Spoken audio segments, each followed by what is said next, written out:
Pair of linear equation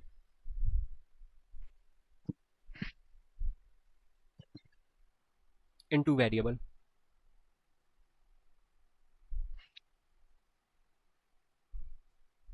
ठीक है, यहाँ पर हमें पेयर ऑफ लीनियर इक्वेशंस के बारे में बात किया है। ठीक है, अगर हमारे पास सिर्फ और सिर्फ वन लीनियर इक्वेशंस होता है तो उसके कितने सॉल्यूशन निकल कर आते हैं? सिर्फ और सिर्फ एक सॉल्यूशन निकल कर आता है। ठीक है, लेकिन जब हमारे पास पेयर ऑफ लीनियर इक्वेशंस होते हैं तो इनके सॉल्यूशन एक भी हो सकता है, कोई भी सॉल्यूशन नहीं हो सकता, या इन्फिनिटी सॉल्यूशन होते हैं। उस पर अगर हम बात करेंगे, पहले थियरी पोर्शंस पर बात करते हैं। तो सबसे पहले अगर हम बात करें इक्वेशन का डेफिनेशन कौन बताएगा?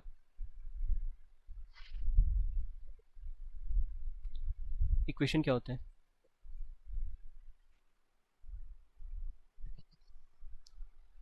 रजनीश बताओगे?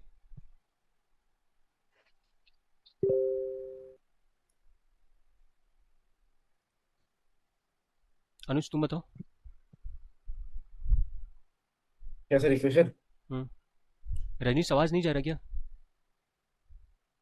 जा रही है। Sir equation hmm, an expression gets equal sign. ठीक है, सही है। कल बताए थे रजनीश, क्या था? An equation is a mathematical statement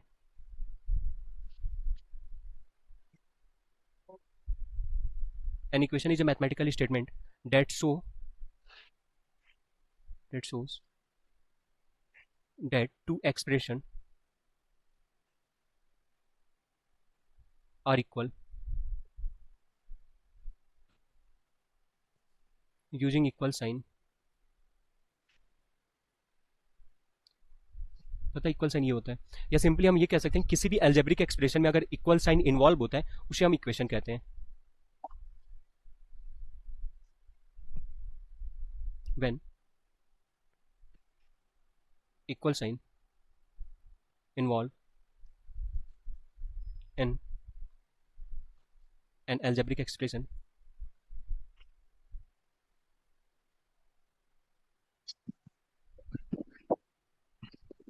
known as equation.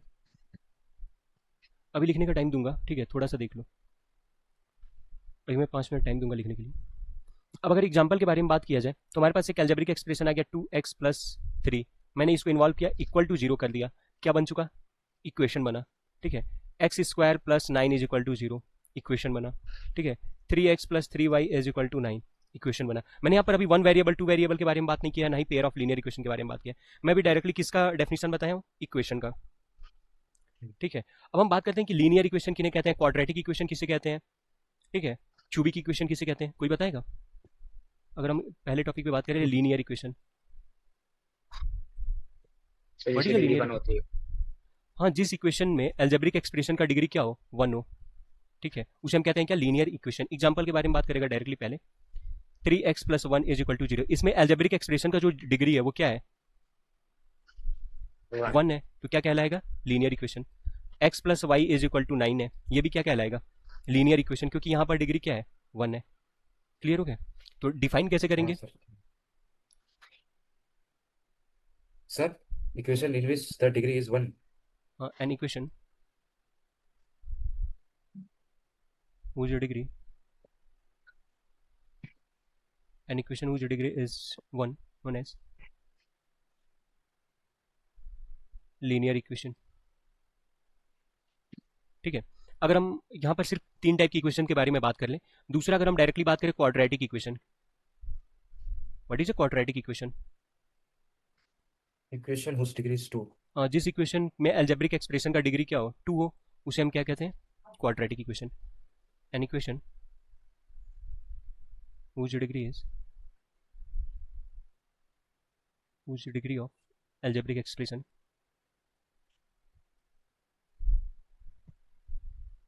is 2 known as quadratic equation।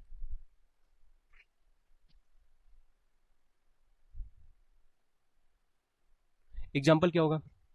Quadratic equation हमारा 4th या 5th चैप्टर है भी, 3x² + 4x + 9 = 0। इसका जनरल फॉर्म क्या होता है? ax² + bx + c = 0। ठीक है, अगर हम यहीं पर बात करें क्यूबिक इक्वेशन, बाकी आगे फर्दर बात नहीं करेंगे, ठीक है, यहीं तक हम एंड करेंगे। Cubic equation,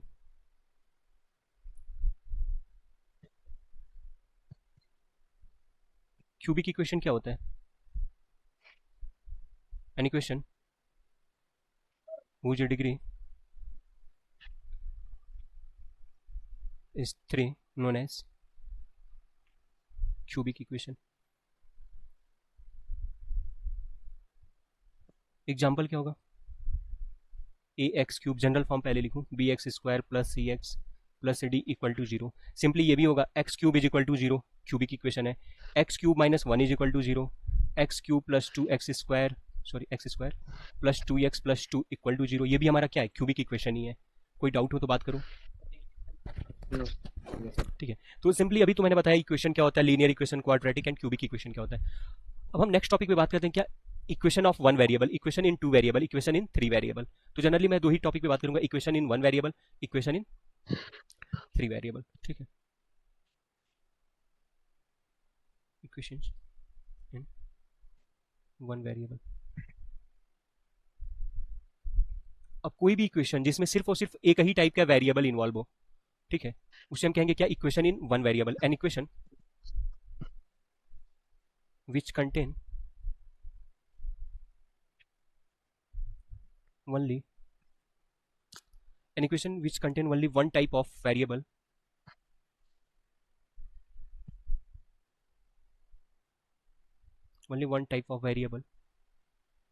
known as equation in one variable. उसे हम कहेंगे क्या? Equation in one variable. Example अगर बात करें तो x plus nine is equal to zero, ये क्या हुआ? Linear equation in one variable हुआ. इसे हम कह भी सकते हैं linear equation in one variable, क्योंकि ये लीनियर इक्वेशन है, इसका डिग्री वन है. अगर हमने ये लिखा x square plus nine is equal to zero, तो ये हमारा क्या है? Quadratic equation in one variable. आवाज प्रॉपर जा रहा है ना तुम दोनों के पास? यस. ठीक है, quadratic equation in one variable. ठीक है, सिंपली अगर मैं लिखा ऐसे x cube minus one is equal to zero, तो ये क्या हो जाएगा? Cubic equation in one variable. यानी जिस इक्वेशन में सिर्फ और सिर्फ एक ही टाइप का वेरिएबल इन्वॉल्व हो, जरूरी नहीं हो कि सिर्फ एक्स ही हो, वाई भी हो सकता है. एग्जाम्पल में y minus one equal to zero भी हो सकता है. ये भी हमारा क्या होगा? Linear equation in one variable हुआ. अब हम बात करें इक्वेशन इन टू वेरिएबल.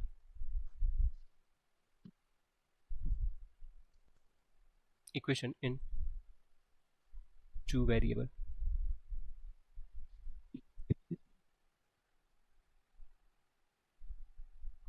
तो सिंपली अगर किसी भी इक्वेशन में दो टाइप के वेरिएबल हो, एक्स हो, वाई हो, एल हो, एम हो, उसे हम कहेंगे क्या? Equation in two variable. Equations which have two different types of variable,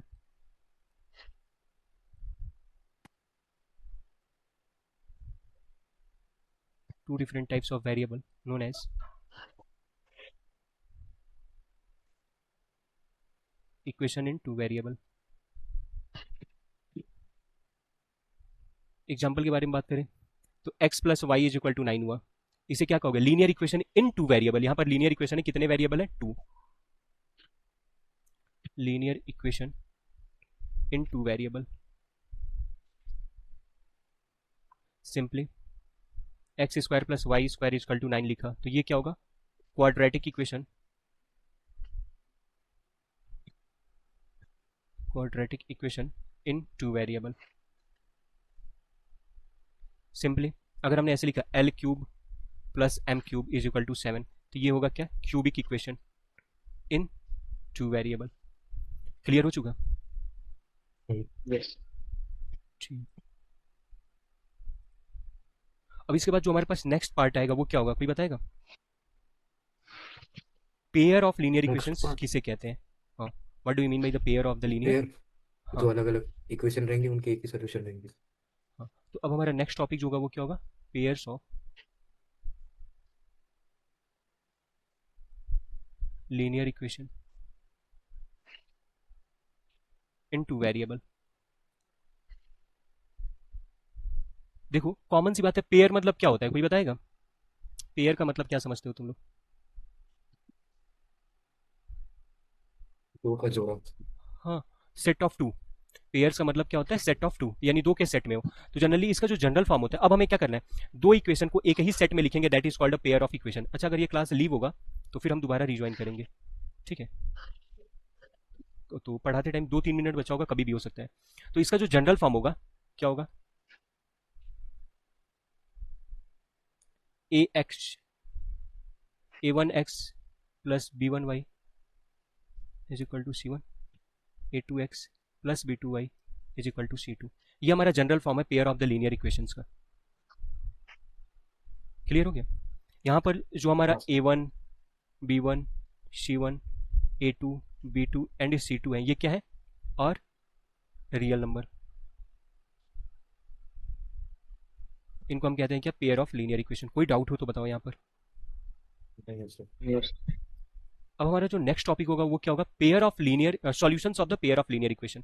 तो सिंपली अगर हम डायरेक्ट लिखें, solutions of pair of linear equation, solution का मीनिंग क्या होता है, कोई बताएगा। सोल्यूशन। हम्म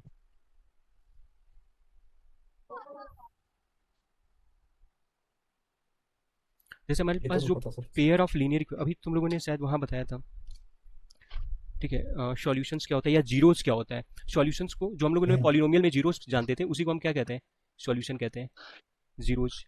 यानी सॉल्यूशन क्या है, एक्स और वाई की वो वैल्यू होते हैं, क्योंकि अब पेयर फॉर्म में है तो एक्स और वाई दोनों वेरिएबल की वैल्यू चाहिए। तो ये एक्स और वाई की वो वैल्यू होते हैं जो दोनों इक्वेशन को सेटिस्फाई करे। ऐसा नहीं कि सिर्फ और सिर्फ दोनों में से किसी एक इक्वेशन को सेटिस्फाई करे।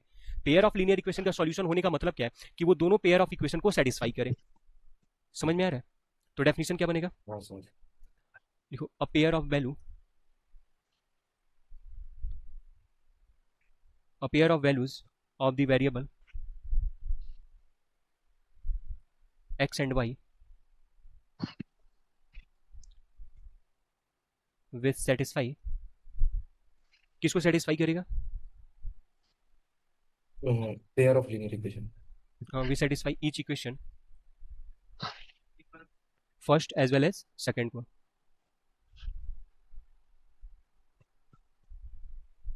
Satisfy each equation known as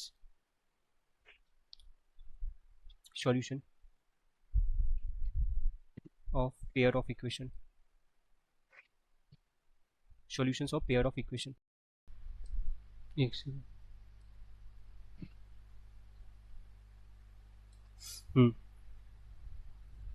अब अगर हम दो इक्वेशंस को लिखें, जैसे सिंपली अगर हमने पहला लिखा x plus one is equal to zero, sorry, pair of linear equation लिखना है, x plus y is equal to 9, ठीक है, and 2x minus y is equal to 8। बताओ यहाँ पर क्या होगा। हाँ, काफ़ी अटपटा सा क्या इसका होगा वैल्यू सर? आएगा, आंसर बताना। ये भी 9 ही लिख लो। तो अब हमें x और y की तो वो वैल्यू बताना है जो दोनों पेयर ऑफ लीनियर इक्वेशन को सेटिस्फाई करे, ठीक है। तो वो सॉल्यूशन कहलाएगा। तो जनरली अभी सॉल्विंग मेथड तो मैंने नहीं बताया, सॉल्व करने के बहुत सारे मेथड होते हैं। पहला तो हम आज आज इस वीडियो में, जैसे इस लेक्चर में मैं ग्राफिकल मेथड जरूर बताऊंगा कि ग्राफिकल मेथड क्या होता है, उससे कैसे हम सॉल्यूशन फाइंड करते हैं। तो इसका सॉल्यूशन क्या होगा, कोई अगर गेस करना चाहे तो बताए, मैं बताऊं। देखो, अगर x की वैल्यू 6 लो और y की वैल्यू 3, मैंने सॉल्व किया है माइंड में ही, ठीक है। तो देखो, दोनों इक्वेशन में पुट करो तो क्या कर रहा है, सेटिस्फाई कर रहा है, नहीं नहीं, हाँ सेटिस्फाई कर रहा है, ठीक है। कर रहा है कि नहीं कर रहा है, यहाँ पे 6 पुट करो और 3 कर दोनों रहा ऐड होगा। किया 9 हुआ, 6 2 12 और -3 करो फिर भी 9 हो रहा है। तो ये क्या हो गया, सॉल्यूशंस ऑफ इक्वेशन हो गया। अब इसका सॉल्यूशन ऐसा नहीं है कि एक होगा, दो होगा, तीन होगा, इसका सॉल्यूशन कितने भी हो सकते हैं, ठीक है। अभी उसके बारे में बात करेंगे, ठीक है। तो अभी हमने सिर्फ जाना कि पेयर ऑफ लीनियर इक्वेशन जो सॉल्यूशन होता है उसका डेफिनेशन क्या होता है, यानी एक्स और वाई की वैल्यू होते हैं जो उन दोनों इक्वेशन को क्या करेंगे, सेटिस्फाई करेंगे, जो कि सॉल्यूशंस के अकॉर्डिंग होंगे। तो अगर हम बात करें, हमारा जो पहला होता है और दूसरा, अनुज नाम रजनीश नाम याद है या, consistent, And inconsistent. Very good, consistent system of pair of equation भी बोलेंगे, और दूसरा inconsistent.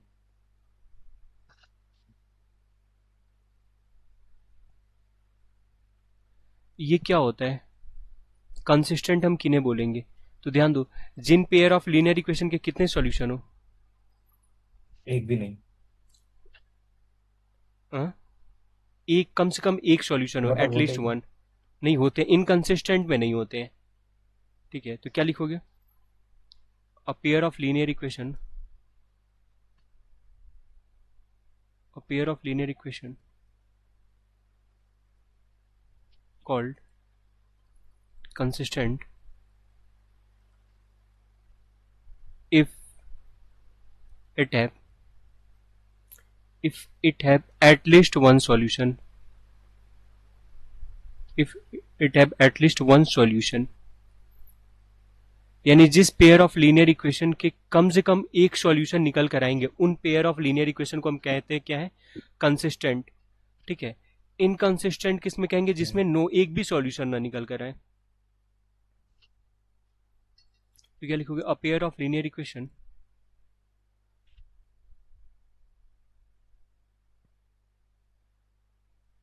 a pair of linear equation called inconsistent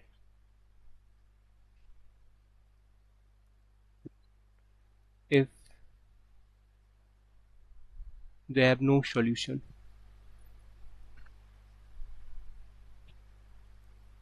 जिनके पास कोई सॉल्यूशन ना हो, या if it has no solution, कुछ भी लिख सकते हैं। तो ऐसे पेयर ऑफ लीनियर इक्वेशन को क्या कहते हैं? इनकंसिस्टेंट। अगर हम आगे अभी बात करेंगे जब ग्राफिकल मेथड, तो इनमें दो केसेस आ जाते हैं। पहला केस क्या होता है? इंटरसेक्टिंग, यानी जब दो पेयर ऑफ लीनियर इक्वेशन को अगर हम ग्राफिकली रिप्रेजेंट करें और दोनों इंटरसेक्ट कर जाए, उस केस में हमें एक सॉल्यूशन मिलता है। और दूसरा क्या होता है? कॉन्साइड। कॉन्साइड मतलब कि दोनों पेयर ऑफ लीनियर इक्वेशन एक दूसरे को ऊपर ओवरलैप कर जाए, तो इसमें वन सॉल्यूशन निकल कर आता है इस केस में, और कॉन्साइड वाले में infinite many solution, infinite solution. अगर हम इनकंसिस्टेंट का एग्जांपल देखें तो इस केस में दोनों लाइन पैरेलल होते हैं, तो पैरेलल के केस में एक भी सॉल्यूशन नहीं निकल कर आता है।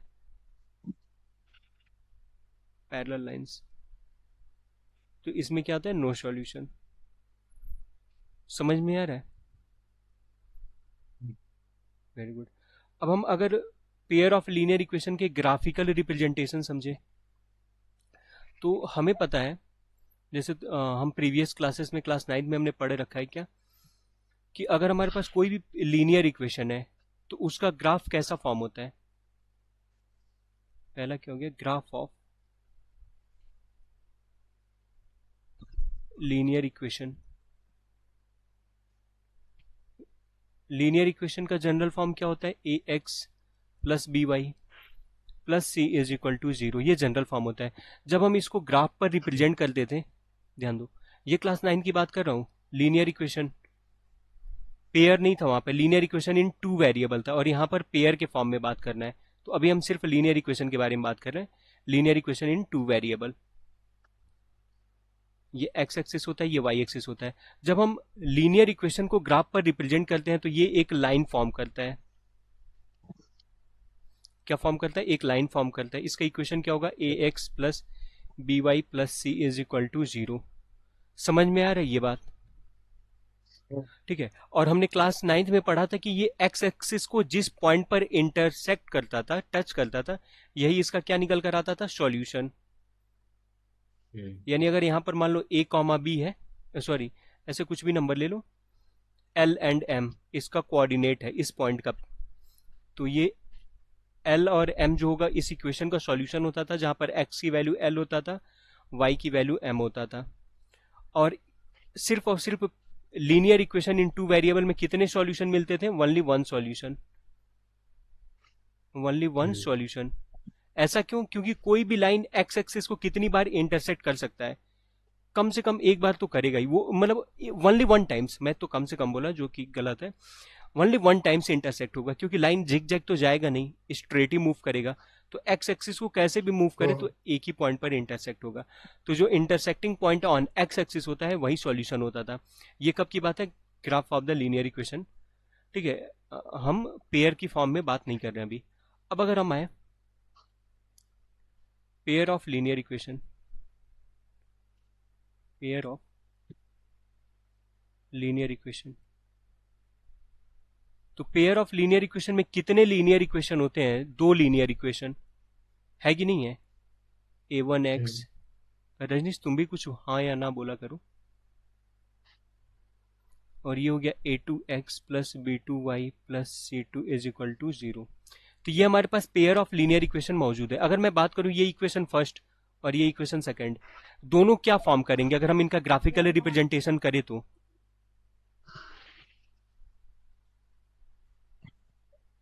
मैं पूछ रहा हूं कि ये दोनों क्या फॉर्म हाँ करेंगे sir, when we represent both equation on graph? On side. नहीं नहीं, कॉन्साइड की तो बात ही नहीं है यहाँ पे। कॉन्साइड कैसे हो जाएगा? मैं स्पेशल केस थोड़ी ना लिया हूँ, आर्बिट्रेरी ने वो अल्फाबेट वेरिएबल ही लिया हूँ।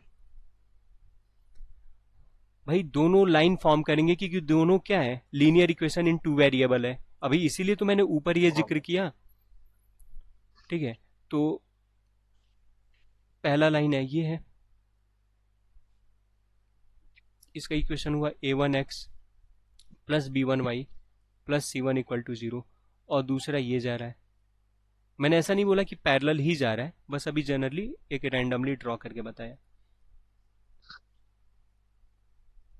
अब ध्यान दो, यहां पर इनका जो सॉल्यूशन होता है वो क्या होगा?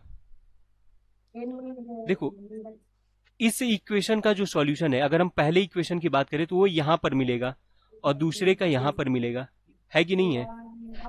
लेकिन हमने अभी just pair of linear equation का सॉल्यूशन का डेफिनेशन क्या पढ़ा कि वो एक्स और वाई की वैल्यू जो दोनों इक्वेशन को सेटिस्फाई करे, तो वो कोऑर्डिनेट जो दोनों इक्वेशन को सेटिस्फाई कर पाए वो क्या होगा? जो दोनों लाइन को टच कर रहा होगा। तो देखो अभी यहाँ पे कोई ऐसा पॉइंट मिल रहा है जो दोनों लाइन को टच कर रहा है? नहीं। अभी इसके बारे में हम आगे बात करते हैं। ठीक है, रजनीश तुम्हारा कैमरा ऑफ है।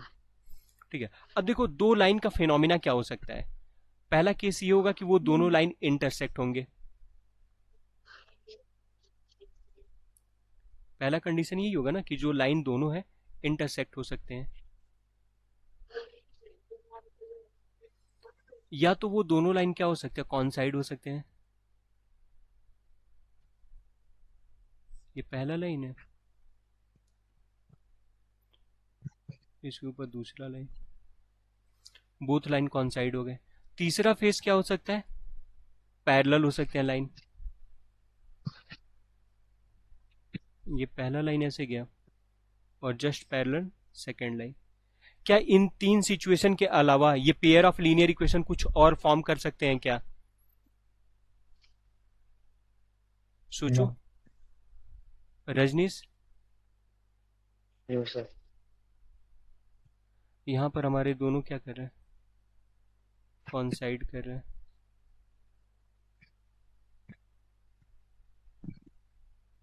ये दोनों इक्वेशन को मैंने लिख दिया हुआ है।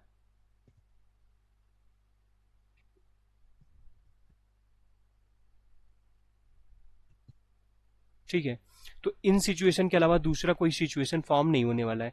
ठीक है, यानी हम ऊपर जो पेयर ऑफ लीनियर इक्वेशन के ग्राफिकल रिप्रेजेंटेशन के फॉर्म में बात करेंगे, ठीक है, तो वो क्या होगा? या तो इंटरसेक्ट हो सकता है, या तो कॉन्साइड होगा, या तो पैरेलल होगा। यही केस बनने वाले हैं। हमारे पास टाइम कितना बचा हुआ है? 4 मिनट, 1 मिनट। ठीक है, अब इनके कुछ कंडीशन होते हैं कि कब वो इंटरसेक्ट होंगे, कब कॉन्साइड होंगे, कब पैरेलल होंगे। ठीक है, अभी जस्ट इसके बाद बता रहा हूँ। ठीक है, लेकिन अगर हम सॉल्यूशन के बारे में बात करें तो सॉल्यूशन का डेफिनेशन अभी क्या लिखे हो? पढ़कर बताओ तुम दोनों, कॉपी से अपने बताओ। Pair of pair linear of equation, values of the variable हाँ, pair of the values of the variable which satisfy the both pair of x and equation. Y. यही था, यानी जो ऐसे हाँ एक्स और वाई की वैल्यू जो दोनों इक्वेशन को सेटिस्फाई करे। तो यहां ध्यान दो, अगर मैं इस ग्राफ के अकॉर्डिंग बात करूं, इस जो पहला, ये जो पहला इक्वेशन है इसका सॉल्यूशन यहां आएगा, सॉल्यूशन फर्स्ट, और जो सेकंड इक्वेशन है इसका सॉल्यूशन कुछ यहां पर आएगा। तो जो फर्स्ट सॉल्यूशन है वो सिर्फ फर्स्ट इक्वेशन को वेरीफाई करेगा, ना कि सेकंड को वेरीफाई करेगा। तो यानी इस केस में, in the case of the pair of the linear equation, यहां पर जो कोऑर्डिनेट मिलकर आएगा, जैसे हमने मान लिया यहां पर क्या आ रहा है, एल एम आ रहा है, यहां पर हम पी क्यू मान लिए, तो ये एल और एम सेकेंड इक्वेशन को सेटिस्फाई नहीं करेगा, पी क्यू फर्स्ट इक्वेशन को सेटिस्फाई नहीं करेगा, तो ये सॉल्यूशन नहीं कहलाएंगे। सॉल्यूशन क्या होगा कि ऐसे, अब हम इनको अगर आगे ड्रॉ करें तो एक ऐसा पॉइंट आएगा जहां पर ये दोनों क्या करेंगे, एक दूसरे से मीट करेंगे, और इसका जो कोऑर्डिनेट होगा रैंडमली मान लो कुछ भी हो सकता है, डब्ल्यू जेड होगा, तो ये दोनों का सॉल्यूशन होगा। यानी वो पॉइंट जहां पर दोनों इक्वेशन या तो टच कर रहे हो, इंटरसेक्ट कर रहे हो, या कॉन्साइड कर रहे हो, वही सॉल्यूशन होगा, अदरवाइज सॉल्यूशन नहीं होगा। इसीलिए देखो, इंटरसेक्टिंग के केस में कितने पॉइंट पर इंटरसेक्ट होगा, ओनली वन पॉइंट पर, तो यहां पर कितना सॉल्यूशन मिलता है, वन सॉल्यूशन ओनली, है कि नहीं है। इस केस में एक सॉल्यूशन क्यों है, क्योंकि दोनों लाइन एक ही पॉइंट पर इंटरसेक्ट हो रहा है। इसमें जो देखो कितने पॉइंट पर कॉन्साइड हुए, इनफाइनाइट मेनी, क्योंकि एक लाइन का जो फॉर्मेशन होता है वो इनफाइनाइट मेनी पॉइंट से होता है, तो यहां पर सॉल्यूशन कितना होगा, इनफाइनाइट, इनफाइनाइट मेनी सॉल्यूशन। इनमें थर्ड केस, पैरेलल वाले केस में कोई पॉइंट मिल रहा है जो दोनों लाइन पर कॉमन हो, कोई नहीं है, तो इस केस में क्या बनता है, नो सॉल्यूशन बनता है, एक भी सॉल्यूशन नहीं होता है।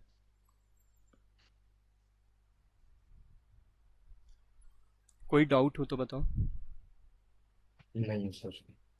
ठीक है, पहले मैं कंडीशन बता दे रहा हूं कि किस केस में ये इंटरसेक्ट होंगे, पैरेलल होंगे और कॉन्साइड होंगे।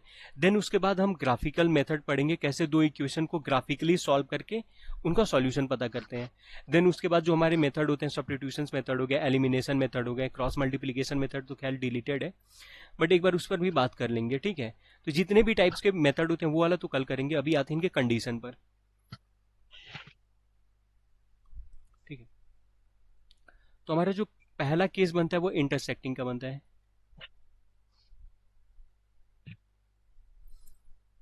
तो दो लाइन इंटरसेक्ट कब होते हैं, हमारे पास दो इक्वेशन है, पेयर ऑफ इक्वेशन, कंडीशन कोई बताएगा, रजनीश।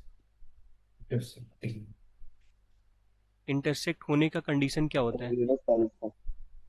हाँ सर यूनिक सॉल्यूशन।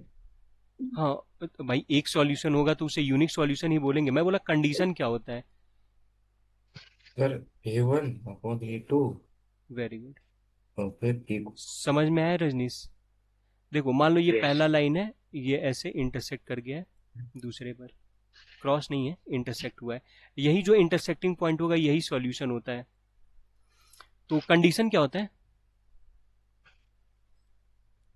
कि जो कॉफिशियंट ऑफ एक्स होते हैं A1/A2 वो नॉट इक्वल होते हैं B1/B2 के, यही कंडीशन था कि नहीं था। Yes, sir. Very good. अब हम आए थर्ड केस पर, सॉरी सेकंड केस पर। सेकंड क्या है, कॉन्साइड।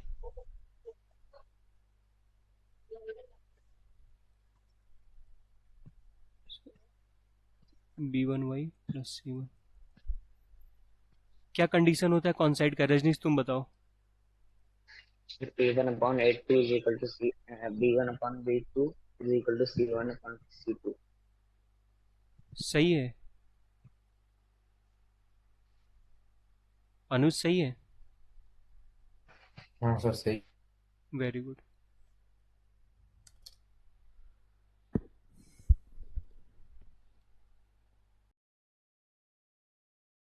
होता है कंडीशन क्या होगा,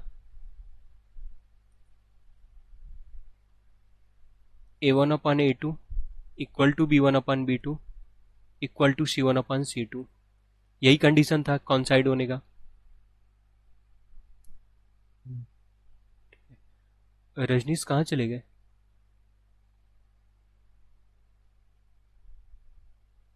थर्ड क्या है, पैरेलल। रजनीश ज्वाइन किया कि नहीं,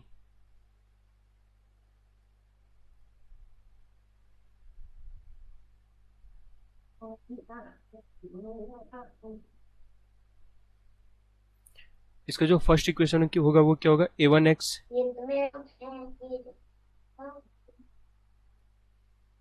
b1y plus c1 equal to 0। Second क्या होगा, a2x plus b2y plus c2 equal to 0। अब ध्यान दो, पैरेलल का कंडीशन क्या होता है? रजनीश वीडियो ऑन करो।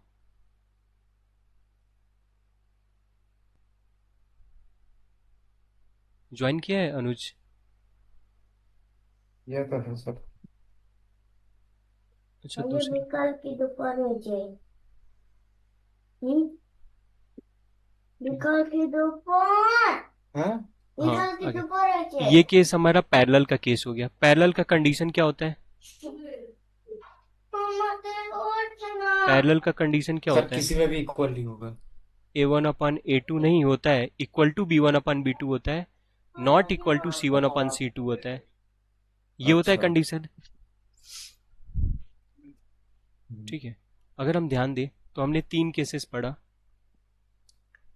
पहला क्या था, इंटरसेक्टिंग। इसका केस क्या था, a1 upon a2 not equal to b1 upon b2।